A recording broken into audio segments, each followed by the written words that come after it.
Comment gérer la rencontre amoureuse et sexuelle après le confinement? Voilà une question que j'ai reçue dans de nombreux emails que vous m'avez adressés ces derniers jours. C'est vrai que vous êtes très nombreux maintenant en fait à vous préoccuper de la rencontre réelle. Pour ceux d'entre vous qui ont fait des rencontres pendant le confinement. Et puis également, il y a parmi ces mails des personnes qui ont rencontré juste avant le début du confinement et qui sont maintenant à même de pouvoir poursuivre la relation une fois qu'on va sortir de ce confinement. Mais évidemment, je comprends parfaitement que la situation actuelle qu'on est en train de vivre tous vous amène certains d'entre vous à être dans la peur et de ne pas savoir comment gérer justement cette reprise de relation ou ce début de relation pour ceux qui vont se rencontrer pour la première fois. Et effectivement, je perçois un mélange de peur et de culpabilité que vous ne savez pas gérer et vous m'avez demandé de vous donner des clés. Alors écoutez, si vous voulez connaître mes réponses, je vous invite à rester jusqu'au bout de la vidéo.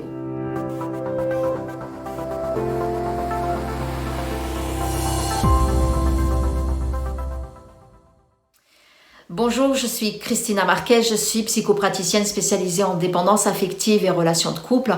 Je suis également l'auteur des livres Confidences d'une ancienne dépendante affective et Confidences d'une célibataire épanouie. Je vous mets comme d'habitude en bas de cette vidéo les liens pour pouvoir vous procurer mes livres. Alors, pour répondre donc à cette question, comment gérer la rencontre amoureuse et sexuelle quand on va sortir du confinement ? De la meilleure manière possible pour pouvoir la vivre dans les meilleures conditions possibles de sécurité et pour éviter effectivement la contamination. Écoutez, pour ceux d'entre vous qui me connaissent déjà, vous le savez, je ne vais pas vous donner des réponses qui vont vous infantiliser dans le sens où je vais vous dire concrètement il faut faire ceci, il faut faire cela. Ce n'est pas mon rôle, je ne fonctionne pas comme ça. Moi, je vous amène en fait à identifier les réponses qui sont bénéfiques pour vous parce que, vous le savez, les réponses sont toujours en vous et elles ne sont pas forcément les mêmes pour vous que pour quelqu'un d'autre. Mais en identifiant justement quels sont les obstacles, quelles sont les peurs, quels sont vos désirs, vous allez pouvoir faire des choix qui sont conscients et qui vont vous amener à vous responsabiliser. Et c'est ça que je vais vous proposer encore aujourd'hui dans cette vidéo.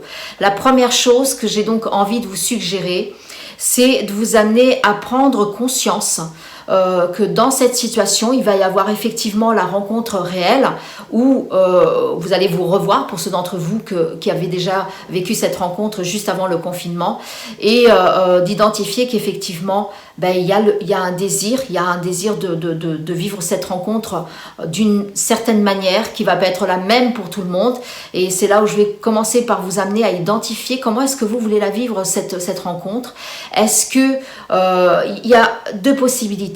Soit pour ceux d'entre vous qui viennent de se rencontrer pendant la phase de confinement et qui allez vous rencontrer pour la première fois en réel, est-ce qu'il y a uniquement la volonté de vous rencontrer en réel mais sans rapprochement physique avec une rencontre où il y aura juste besoin d'avoir une confirmation s'il y a feeling entre vous, si vous avez envie de continuer à vous voir par la suite et par conséquent ce sera plutôt une rencontre où il y a surtout un échange, où il y a encore de la discussion entre vous et par conséquent vous allez pouvoir respecter les mesures de sécurité de distanciation et pouvoir déterminer par la suite si vous voulez ou pas vous revoir et passer à autre chose, aller plus loin dans la relation.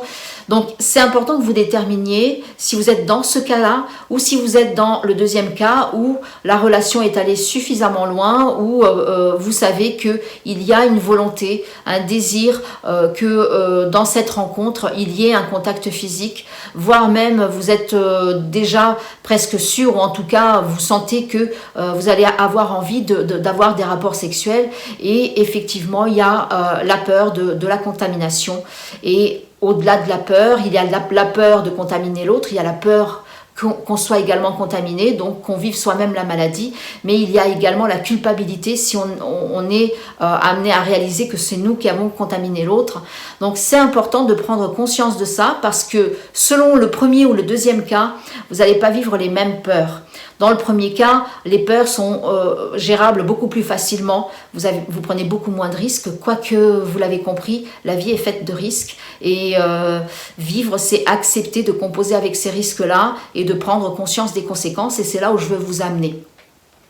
Donc, prenons en considération que vous êtes plutôt dans le deuxième cas où il y a effectivement cette envie, ce désir qu'il y ait un rapprochement physique, où il y a le flirt, il y a l'envie des bisous, il y a l'envie de se prendre dans les bras, il y a l'envie de se toucher. Et peut-être même que dès la première rencontre, il y aura cette envie de faire l'amour ensemble. Là où ça va être important pour vous, à partir de maintenant, c'est d'identifier s'il y a des peurs par rapport à cette situation et s'il y a des peurs, de pouvoir les déterminer, les identifier de manière claire et précise. Donc la meilleure manière de pouvoir les identifier, je vais vous proposer un exercice qui va vous amener en fait à sortir du mental, parce que quand on est dans le mental, les réponses ne viennent pas. L'objectif, c'est de vous amener en fait à être dans le corps émotionnel, et pour ça, je vais vous inviter en fait à suivre l'exercice que je vais vous proposer, qui est de commencer par fermer les yeux. Vous fermez les yeux et puis vous allez prendre quelques bonnes respirations. Donc vous allez inspirer par le nez, vous retenez la respiration pendant 4 secondes et ensuite vous expirez très lentement par la bouche entrouverte en évacuant tout l'air que vous avez retenu dans votre ventre de manière successive, très lentement, jusqu'à évacuer complètement l'air. Et vous allez faire 3-4 bonnes respirations comme ça pour vous amener en fait à sortir du mental et à détendre votre corps physique et à être plus dans le ressenti. Et pendant cette phase de respiration, plus vous vous sentez détendu et plus vous allez être à sortir du mental et donc à vous voir précisément en train de vivre la situation que vous avez envie de vivre, c'est-à-dire la rencontre avec le partenaire, avec la personne que vous avez rencontrée pendant la phase de confinement ou que vous avez rencontrée juste avant le confinement.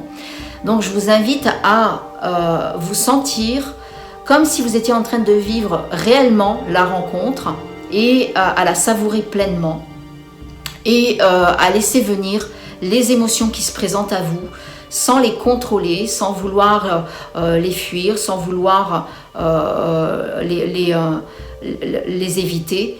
Laissez venir tout ce qui se présente. Si vous sentez qu'il y a des sensations agréables, c'est parfait.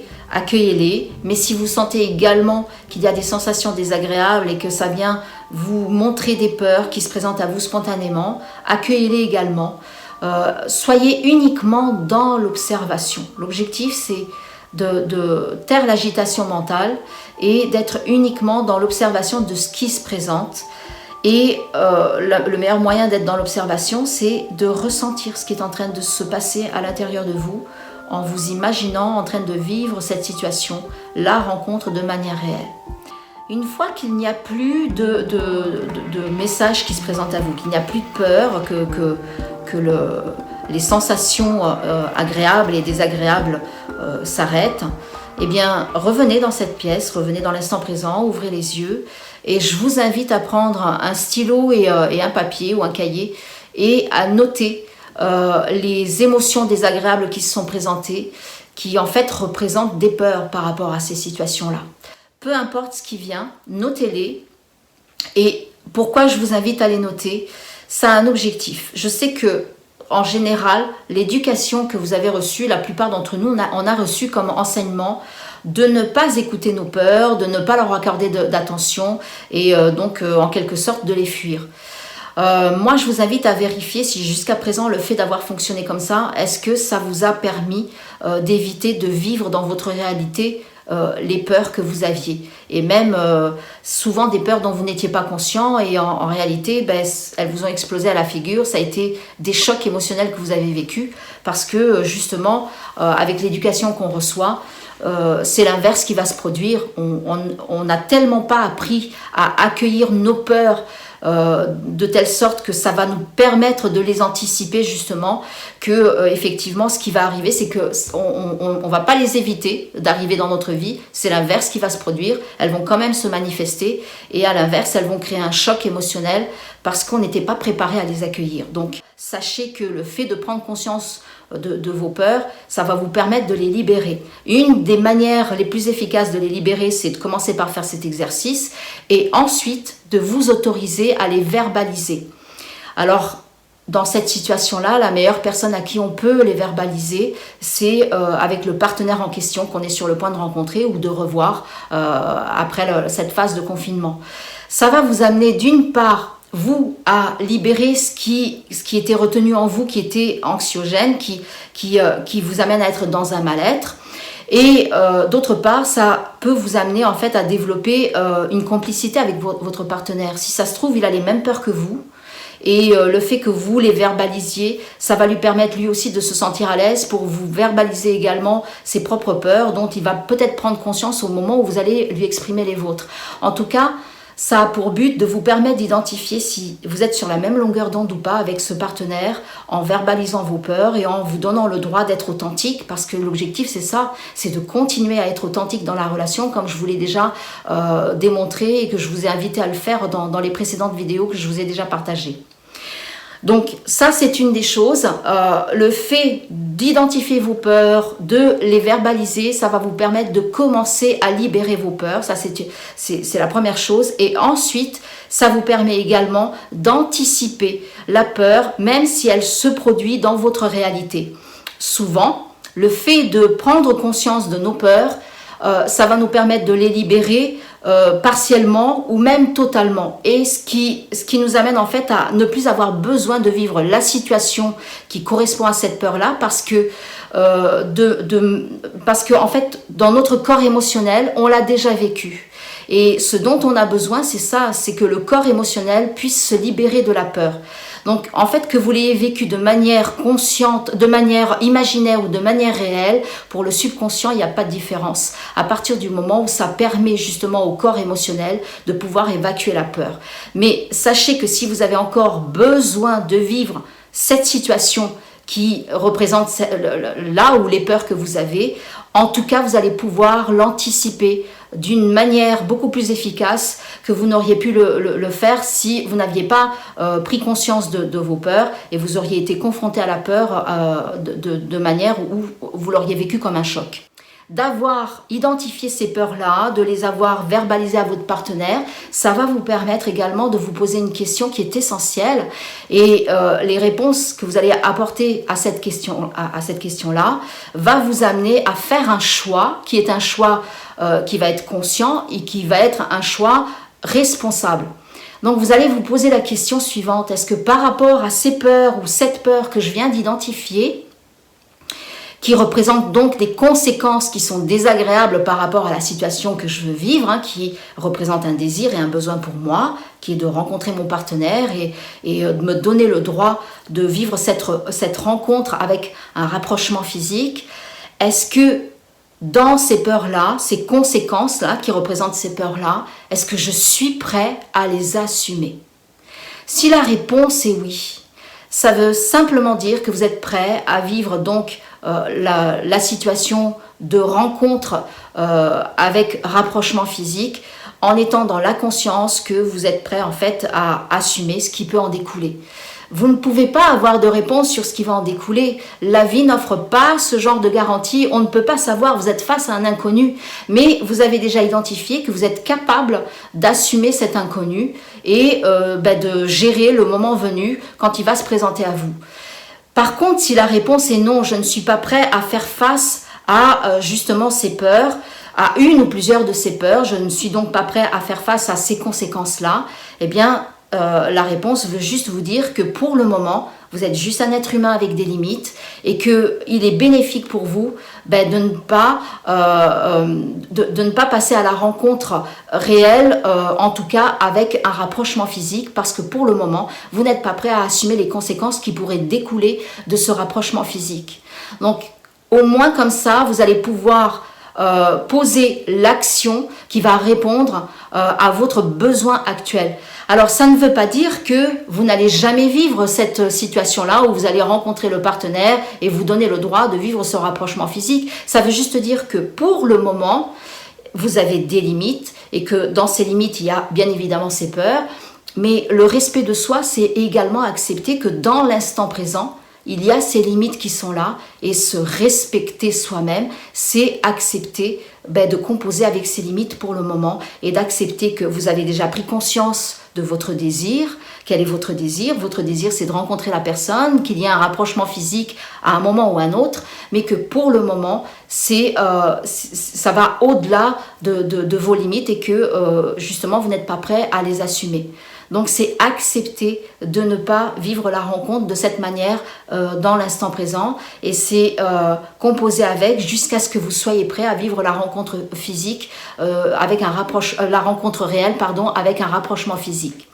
Voilà comment vous pouvez prendre la décision de cette rencontre avec la personne que vous avez donc rencontrée pendant la période de confinement ou juste avant la période de confinement, tout en étant dans une situation qui est bénéfique pour vous et qui est bénéfique pour l'autre. Et ça va vous permettre justement, à partir de cette prise de conscience, de pouvoir avoir une discussion qui va être transparente avec votre partenaire avant de passer à l'action et de pouvoir vivre cette rencontre de la meilleure manière possible, tout en vous respectant et en vous responsabilisant. J'espère que cette vidéo vous a éclairé, vous a permis de trouver la réponse qui est la bonne réponse pour vous. Si c'est le cas, si cette vidéo vous a été utile, écoutez, je vous invite tout simplement à cliquer sur le petit pouce bleu comme vous le faites d'habitude et je vous en remercie. Je vous invite également à partager cette vidéo un maximum autour de vous et moi je vous donne rendez-vous très vite pour une prochaine vidéo. Prenez soin de vous, aimez-vous et à très vite. Bye bye.